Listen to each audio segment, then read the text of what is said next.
Hello students, अभी तक हमने डिस्कस किया है स्टीचोमेट्रिक डिफेक्ट एंड इम्प्योरिटी डिफेक्ट।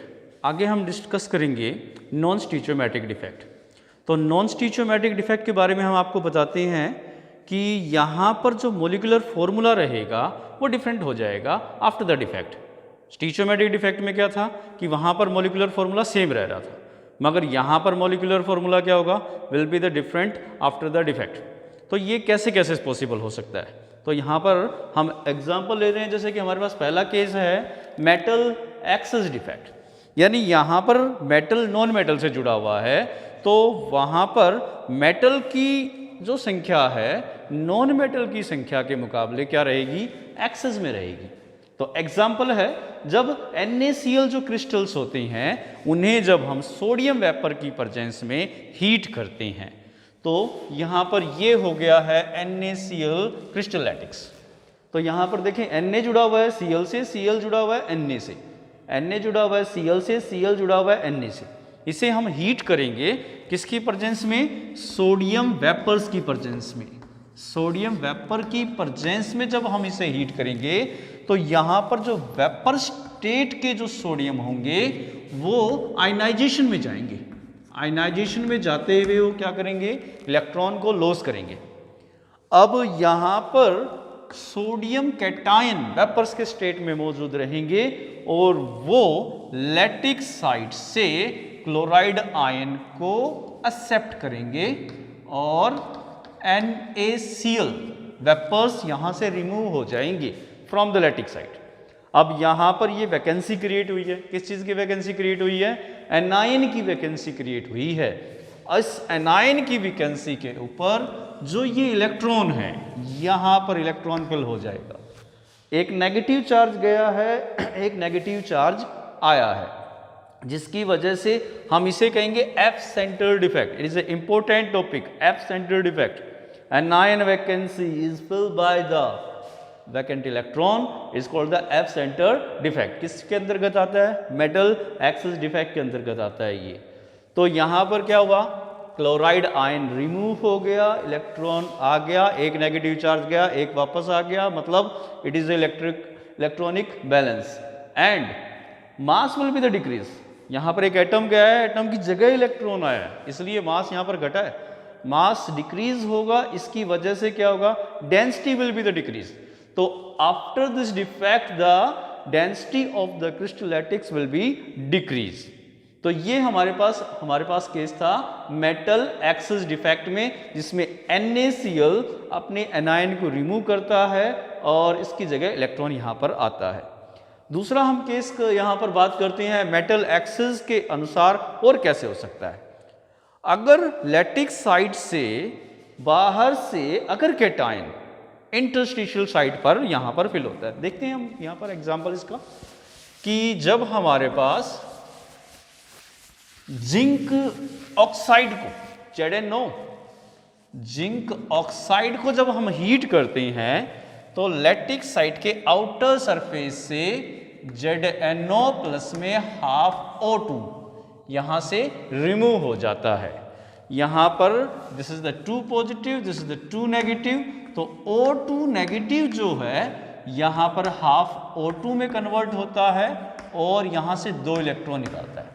तो लैटिक साइड बनाकर देखते हैं यहाँ पर, जैसे कि मान लीजिए यहाँ लैटिक साइड के ऊपर Zn2 पॉजिटिव कैटायन, उससे जुड़ा हुआ है O2 negative anion. Zn2 positive cation, O2 negative anion. Zn2 positive जुड़ा हुआ है O2 नेगेटिव से, O2 नेगेटिव जुड़ा हुआ है Zn2 पॉजिटिव से। यहाँ पर Zn2 पॉजिटिव, यहाँ पर O2 नेगेटिव, यहाँ पर Zn2 पॉजिटिव, यहाँ आएगा O2 negative, Zn2 positive, O2 negative.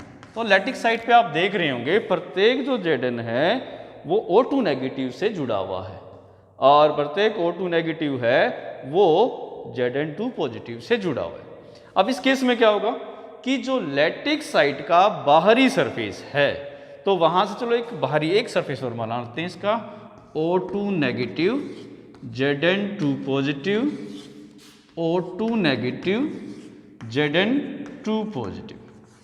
तो जैसे कि मान लीजिए बाहरी सरफेस है, इस बाहरी सरफेस से ये Zno रिमूव हुआ, Zno रिमूव हुआ तो यहाँ से जो Zn2 पॉजिटिव था, Zn2 पॉजिटिव कहाँ आया, यहाँ का Zn2 पॉजिटिव आया यहाँ पर। मतलब ये इसकी पोजीशन को हम कहेंगे interstitial position, Zn2 positive. Interstitial position पे Zn2 पॉजिटिव आया और इसमें जो 2 इलेक्ट्रॉन ऑक्सीजन के द्वारा रिमूव किए गए थे वो इसके नाइबर साइट के ऊपर 1 और 2।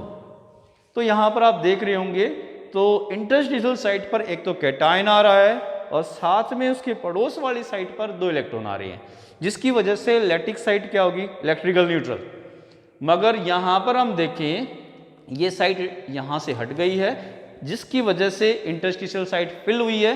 तो यहाँ पर वॉल्यूम के अनुसार इसकी डेंसिटी में क्या आएगा, इंक्रीज। तो जब हमारे पास मेटल एक्सिस डिफेक्ट का जो दूसरा केस है, यहाँ पर डेंसिटी हमारी क्या होती है, इंक्रीज करती है। तो अगर हम बात करें नॉन स्टीचियोमेट्रिक डिफेक्ट का, और अगला एग्जाम्पल हमारे पास क्या रहेगा, नॉन स्टीचियोमेट्रिक डिफेक्ट और कैसे हो सकता है जिसमें हमारे पास मेटल डेफिशिएंट हो। मेटल किसमें चली जाए, डेफिशिएंट। मेटल डेफिशिएंट कैसे हो सकता है।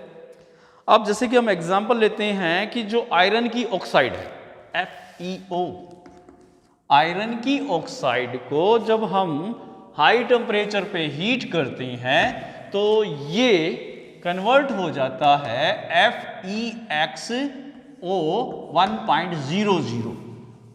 यहां पर x की वैल्यू क्या रहेगी, x की वैल्यू यहां रहती है 0.93 से 0.96। तो यहां पर आप देख रहे हैं कि जो Fe की जो संख्या है वो डिक्रीज हो रही है, यानी यहां पर Fe कैटायन यहां से रिमूव हो जाते हैं इस साइड से, और कुछ जो Fe है यहां पर Fe2 पॉजिटिव से कन्वर्ट होते हैं Fe3 पॉजिटिव में।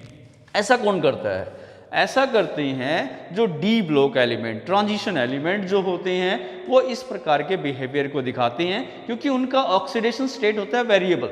They have the variable oxidation state due to which they change their oxidation state by the changing of the temperature। तो यहाँ पर एक न्यूमेरिकल अक्सर पूछा जाता है कि न्यूमेरिकल क्या आता है इससे, हमारा यहाँ पर न्यूमेरिकल आता है कि जैसे कि मान लीजिए निकल ऑक्साइड है, after the metal deficient defect या non stoichiometric defect it undergo the Ni 0.93 O 1.00। इसका मॉलिक्यूलर फॉर्मूला ये हो जाता है। तो यहां पर क्वेश्चन पूछता है कि Ni2 पॉजिटिव और Ni3 पॉजिटिव का जो फ्रैक्शन होगा वो क्या होगा। तो डिफेक्ट में हम देख रहे हैं कि जो लैटिक साइट है वो न्यूट्रल रहेगी। न्यूट्रल रहने का मतलब है जितना पॉजिटिव चार्ज होगा उतना ही नेगेटिव चार्ज होगा।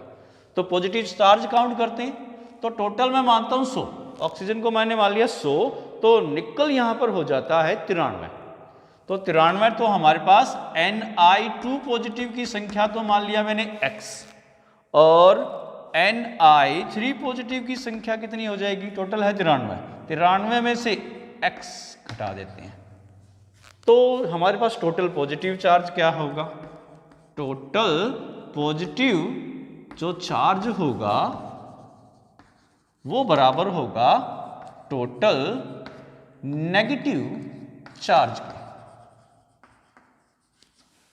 तो टोटल पॉजिटिव चार्ज निकालने तो x संख्या है Ni2 पॉजिटिव की और उस पे चार्ज कितना है, +2 चार्ज हो गया है। तो यहां पर प्लस में 93 घटा में x, ये संख्या है निकल 3 पॉजिटिव की, उस पे चार्ज हुआ 3 बराबर टोटल नेगेटिव चार्ज। ऑक्सीजन की संख्या अगर हम पॉइंट को हटाएं तो टोटल हो गए 100, उन पे चार्ज, एक ऑक्सीजन पे चार्ज होता है 2 नेगेटिव, 2 हो गया।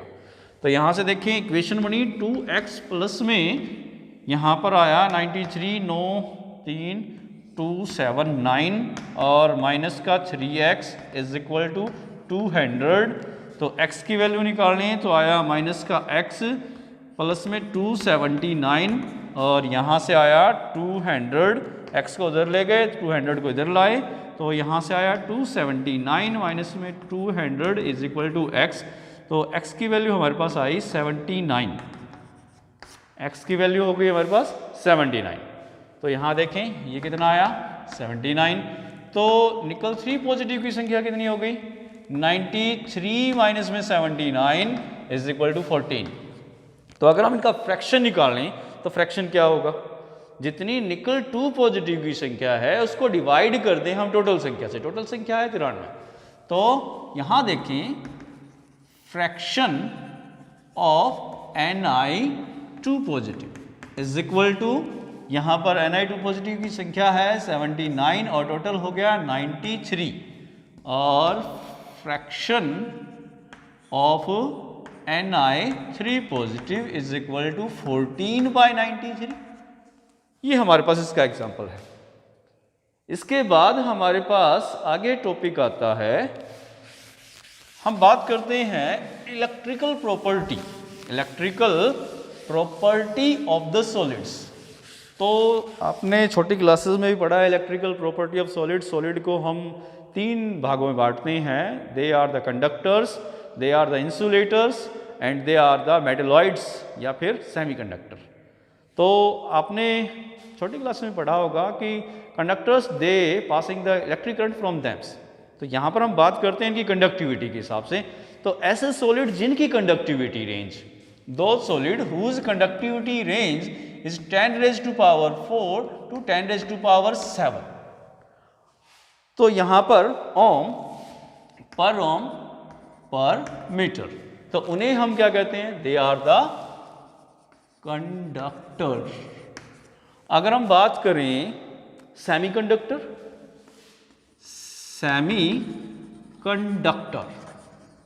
सेमीकंडक्टर की बात करें तो जिनकी कंडक्टिविटी जो रेंज होती है हमारे पास 10⁻⁻⁶ से 10⁻⁴ पर ओम पर मीटर, हम उन्हें सेमीकंडक्टर कहते हैं। और इंसुलेटर की बात करें, इंसुलेटर तो जिनकी कंडक्टिविटी जो रेंज होगी 10⁻⁻20 से 10⁻⁻10 पर ओम पर मीटर, तो हम उन्हें कहेंगे इंसुलेटर। इसके लिए हम एक थ्योरी भी यूज करते हैं, बैंड थ्योरी। तो बैंड थ्योरी क्या कहती है इनके बारे में, अगर हम बैंड थ्योरी के ऊपर बात करें तो बैंड थ्योरी के अनुसार हम यहाँ पर इनके बीच में 2 बैंड मानते हैं। एक तो होता है कंडक्शन बैंड, एक होता है वैलेंस बैंड।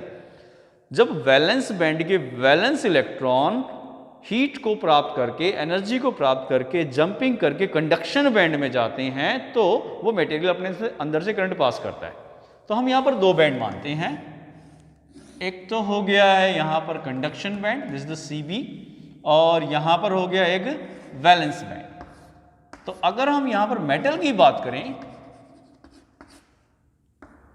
मेटल के अंदर जो कंडक्शन बैंड और वैलेंस बैंड होते हैं ये एक दूसरे को ओवरलैप करते हैं। ओवरलैप करेंगे तो कंडक्शन बैंड और वैलेंस बैंड के बीच में यहाँ पर गैप नहीं होगा। ये इलेक्ट्रॉन दिखाए हैं डॉट से हमने। तो आसानी से जो इलेक्ट्रॉन है वैलेंस बॉन्ड से कंडक्शन बैंड में आसानी से चला जाएगा, because they are overlap to each other. तो इसलिए मेटल जो होती है आसानी से करंट पास करती हैं अपने अंदर से। अगर हम बात करें सेमीकंडक्टर की, सेमीकंडक्टर में हम बात करें तो यहाँ पर जो हमारा कंडक्शन बैंड होगा और जो हमारा वैलेंस बैंड होगा इसमें गैप होगा। ये है हमारे पास वैलेंस बैंड और ये है हमारे पास कंडक्शन बैंड। तो इनमें गैप होगा। गैप मैक्सिमम कितना होगा, मैक्सिमम गैप 1.1 इलेक्ट्रॉन वोल्ट होगा, इससे ज़्यादा नहीं होगा। अगर इससे ज़्यादा जाता है तो दे आर द इंसुलेटर। तो यहाँ पर जो वैलेंस बैंड में पहले से इलेक्ट्रॉन मौजूद है, यहाँ पर इसने हाई एनर्जी चाहिएगी, ज़्यादा एनर्जी चाहिएगी इन्हें कंडक्शन बैंड में जाने के लिए। हम सेमीकंडक्टर में देखते हैं कि टेम्परेचर बढ़ने से इनकी कंडक्टिविटी बढ़ती है, क्योंकि टेम्परेचर बढ़ने से इलेक्ट्रॉनों को ज़्यादा एनर्जी मिलती है और ज़्यादा एनर्जी मिलती है तो वो आसानी से कंडक्शन बैंड में जाते हैं। जब इलेक्ट्रॉन कंडक्शन बैंड में जाते हैं इसकी वजह से वो अपने अंदर से करंट पास करते हैं। अगर हम बात करें इंसुलेटर की, तो इंसुलेटर में जो हमारे पास कंडक्शन बैंड होगा और जो वैलेंस बैंड होगा, this is the valence band, this is the conduction band, तो इनके बीच में जो गैप रहेगा is more than 1.1 electron volt. तो इलेक्ट्रॉन आसानी से यहाँ नहीं जंप कर पाएंगे वैलेंस बैंड से कंडक्शन बैंड, जिसकी वजह से जो इंसुलेटर होते हैं अपने अंदर से करंट पास नहीं करते हैं। तो ये हमारे पास हो गई है इसकी electrical property of the solids. अब इसके बाद हमारा जो लास्ट टॉपिक आता है यूनिट का वो है magnetic property. Magnetic property of, हमने +1 क्लास में भी पढ़ा है कि किसी भी जो एलिमेंट होता है उसकी मैग्नेटिक प्रॉपर्टी किन बातों पर डिपेंड करती है। मैग्नेटिक प्रॉपर्टी डिपेंड करती है अनपेयर्ड इलेक्ट्रॉन से। अगर अनपेयर्ड इलेक्ट्रॉन है तो वहां पर मैग्नेटिक प्रॉपर्टी दिखाएगा, नहीं तो नहीं दिखाएगा। तो हम यहाँ पर मैग्नेटिक प्रॉपर्टी को एक्सप्लेन करते हैं। तो सबसे पहले हम बात करते हैं, पहले होगा diamagnetic substance. Diamagnetic substance, diamagnetic substance कौन से होते हैं? ऐसे सब्सटेंस जिनके पास अनपेयर्ड इलेक्ट्रॉन नहीं होते हैं, हम उन्हें डायामैग्नेटिक सब्सटेंस कहते हैं।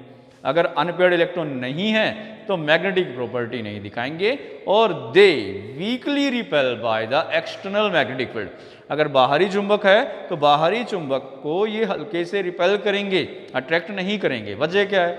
Because they do not contain the unpaired electron. तो सेकंड हमारे पास हम एग्जाम्पल में जाता है इनमें, डायामैग्नेटिक के बाद आता है paramagnetic substance, PARA, paramagnetic substance. Paramagnetic substance में हम बात करें तो ये ऐसे सब्सटेंस होते हैं जिनके पास अनपेयर्ड इलेक्ट्रॉन होते हैं, मगर इनके लिए केसेस क्या है? जब बाहरी चुंबक इनके पास रहेगा तब ही अपनी मैग्नेटिक प्रॉपर्टी दिखाएंगे। अगर चुंबक इनके पास नहीं है तो ये अपनी मैग्नेटिक प्रॉपर्टी नहीं दिखाएंगे। तीसरा हमारे पास केस जाता है फेरोमैग्नेटिक सब्सटेंस, फेरोमैग्नेटिक सब्सटेंस। अब इनके ऊपर हम बात करें, इनके पास भी अनपेयर्ड इलेक्ट्रॉन होते हैं, मगर मैक्सिमम होते हैं इनके पास अनपेयर्ड इलेक्ट्रॉन। एक इनकी खासियत हो गई, इनके पास मैक्सिमम अनपेयर्ड इलेक्ट्रॉन हो गए। दूसरी इनकी खासियत ये होती है कि बाहरी चुंबक हो चाहे ना हो, ये परमानेंट मैग्नेटिक प्रॉपर्टी दिखाते हैं, चाहे बाहरी चुंबक आए चाहे ना आए, ये एक जैसा बिहेवियर दिखाएंगे दोनों केसेस के अंदर। तो जैसे कि इनके अंदर हम बात करें कि इनके जो इलेक्ट्रॉन होते हैं, बाहरी चुंबक हो चाहे नहीं हो, इनका जो स्पिनिंग डायरेक्शन रहेगा वो सेम रहेगा। बाहरी चुंबक की वजह से इलेक्ट्रॉन की स्पिनिंग कोई प्रभावित नहीं होती है, जिसकी वजह से इनके मैग्नेटिक मूवमेंट में कोई प्रभाव नहीं होता है। दे show the permanent magnetic behaviour. मगर कंडीशन की याद रखें कि एक टेम्परेचर होता है जिसके बाद ये अपने पैरामैग्नेटिक प्रॉपर्टी को लॉस कर देते हैं। उस टेम्परेचर को हम कहते हैं यहाँ पर क्यूरी टेम्परेचर। इसके बाद हम बात करते हैं चौथा हमारे पास हो गया है anti ferromagnetic substance. Anti ferromagnetic substance मतलब इनसे एंटी हो गए हैं ये, तो यानी इनके पास अगर बाहरी चुंबक आएगा तो ये अपनी मैग्नेटिक प्रॉपर्टी को 0 दिखाएंगे। अगर बाहरी चुंबक नहीं है तो ये अपने मैग्नेटिक मोमेंट को मैक्सिमम दिखाएंगे। अनपेयर्ड इलेक्ट्रॉन होते हैं इनके पास में, तो मतलब मान लीजिए इनके पास ये अनपेयर्ड इलेक्ट्रॉन है, ये हो गए इनके अनपेयर्ड इलेक्ट्रॉन। जब बाहरी चुंबक नहीं है तो इनकी स्पिनिंग डायरेक्शन होगी सेम। जब बाहरी चुंबक आ जाता है तो इनकी स्पिनिंग देखें एक दूसरे के अपोजिट हो जाती है। एक दूसरे के अपोजिट होने की वजह से इसकी स्पिन को इसने कैंसिल किया, इसकी स्पिन को इसने कैंसिल किया, इसकी स्पिन को इसने कैंसिल किया, जिसकी वजह से मैग्नेटिक मोमेंट की वैल्यू क्या हो जाती है? 0। अब हमारे पास लास्ट इसकी प्रॉपर्टी मैग्नेटिक प्रॉपर्टी की आती है फेरी मैग्नेटिक सब्सटेंस। फेरी मैग्नेटिक सब्सटेंस, फेरी मैग्नेटिक सब्सटेंस कौन सी होती है?